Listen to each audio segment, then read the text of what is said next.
Bonjour, nous allons voir dans cette vidéo la notion de sous-espace vectoriel.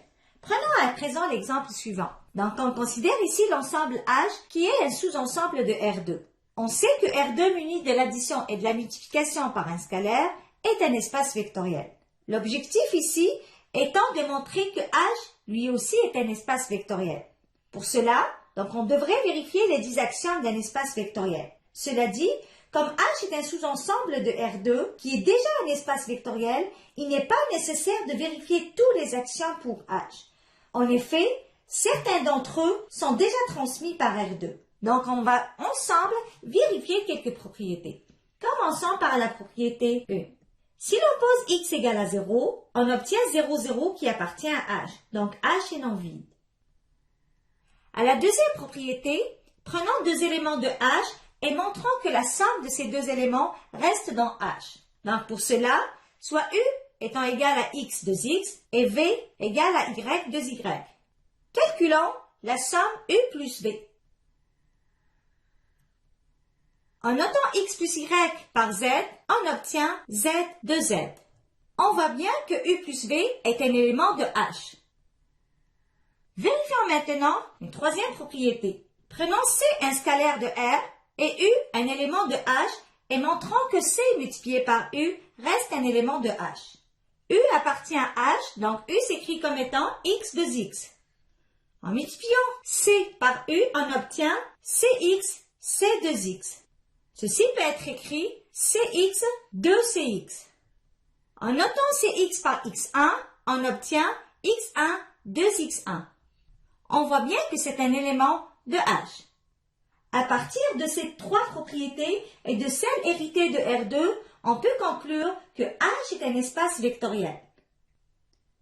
Un sous-ensemble H d'un espace vectoriel R2, qui forme lui-même un espace vectoriel, porte un nom particulier, ce qu'on appelle sous-espace vectoriel.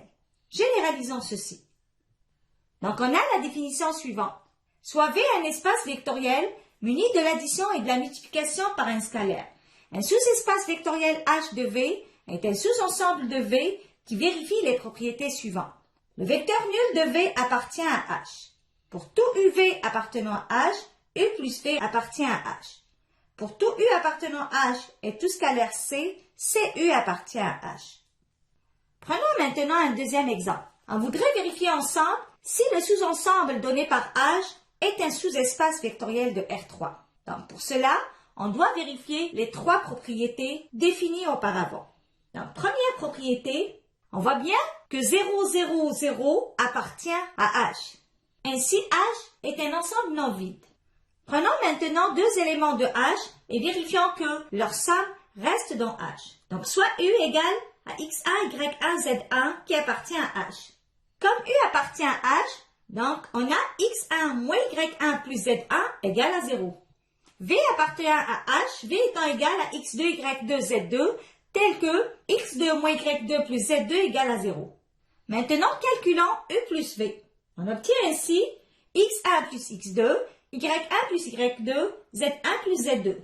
Notons x1 plus x2 par grand X, y1 plus y2 par grand Y et z1 plus z2 par grand Z. On obtient ainsi U plus V étant égal x, y, z. Pour que U plus V soit dans H, il va falloir vérifier que x moins y plus z égale à 0. Vérifions ceci. Donc, on a x moins y plus z égale à x1 plus x2 moins y1 plus y2 plus z1 plus z2. Ceci est égal à x1 moins y1 plus z1 plus x2 moins y2 plus z2. Comme on a U et V qui sont dans H, donc x1 moins y1 plus z1 étant égal à 0, et on a aussi x2 moins y2 plus z2 qui est égal à 0. Ainsi, x moins y plus z étant égal à 0. Et on a U plus V qui est dans H. Troisième propriété, prenons un scalaire C de R et un élément U de H et montrons que CU appartient à H. U appartient à H, donc U s'écrit x, y, z tel que x moins y plus z égale à 0. Calculons maintenant CU qui est égal à CX, CY, CZ. En notant Cx par x1, Cy par y1, Cz par z1, on obtient x1, y1, z1. Pour montrer que c'est U appartient à H, il va falloir vérifier que x1 moins y1 plus z1 égale à 0. Ceci est égal à cx moins cy plus cz. En mettant C en évidence, on obtient C multiplié par x moins y plus z. Comme U appartient à H, on a x moins y plus z étant égal à 0. Donc, on a x1 moins y1 plus z1 égale à 0. Ainsi, H donné par ceci est un sous-espace vectoriel de R3. En résumé, nous avons pu introduire aujourd'hui la notion d'un sous-espace vectoriel. On a vu ensemble les 3 propriétés que doit vérifier un ensemble pour qu'il soit un sous-espace vectoriel.